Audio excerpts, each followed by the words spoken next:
છોટાઉદેપુર જિલ્લા વહીવટી તંત્ર દ્વારા જિલ્લા સેવા સદન ખાતે ગેર માટે દોડનું આયોજન કરાયું।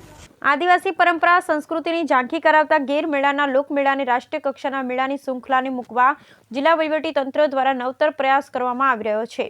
સ્થાનિક સંસ્કૃતિને ઉજાગર કરવા જિલ્લા વહીવટી તંત્ર દ્વારા લોક ગેર મેળા અને આદિવાસી સંસ્કૃતિને જાણે અને સમજી અને દેશ વિદેશમાં છોટાઉદેપુર જિલ્લાનું નામ રોશન થાય, મોટી સંખ્યામાં લોકો ગેરના લોકમેળામાં જોડાય અને મેળાનો લાભ લે તે માટે આજે જિલ્લા સેવા સદન છોટાઉદેપુરથી 2 કિલોમીટર ગેર માટે દોડનું આયોજન કરવામાં આવ્યું હતું। આ દોડ છોટાઉદેપુર જિલ્લા સેવા સદન ખાતેથી SBI 4 રસ્તા, ST ડેપો, પેટ્રોલ પંપ 4 રસ્તા જઈ જિલ્લા સેવા સદન ખાતે પરત ફરી હતી, જેમાં છોટાઉદેપુર કલેક્ટર ગાર્ગી જૈન, જિલ્લા વિકાસ અધિકારી સચિન કુમાર, પ્રાયોજના વહીવટદાર કલ્પેશ કુમાર સરપા, જિલ્લા પોલીસ અધિક્ષક ઇમ્તિયાઝ શેખ, નિવાસી અધિક કલેક્ટર શૈલેષ ગોકલાણી, પ્રાંત અધિકારી વિમલ બારોટ, જિલ્લાના વિભાગના અધિકારી કર્મચારી મોટી સંખ્યામાં જોડાયા હતા। Bureau report Rehan Patel.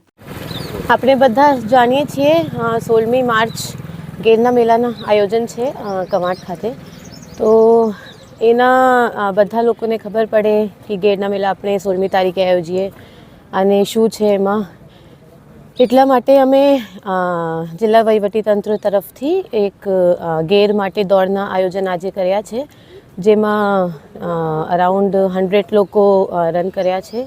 2 કિલોમીટરની રન હતી, તો એનાથી આપણે બે ફાયદો થશે। એક તો લોકોને ખબર પડશે ગેરના મેળાની, અને બીજા આપણે ફિટ ઇન્ડિયા મૂવમેન્ટની જે બધા લોકો વાત કરે છે એના માટે પણ બધાને મોટિવેટ કરીએ। Thank you.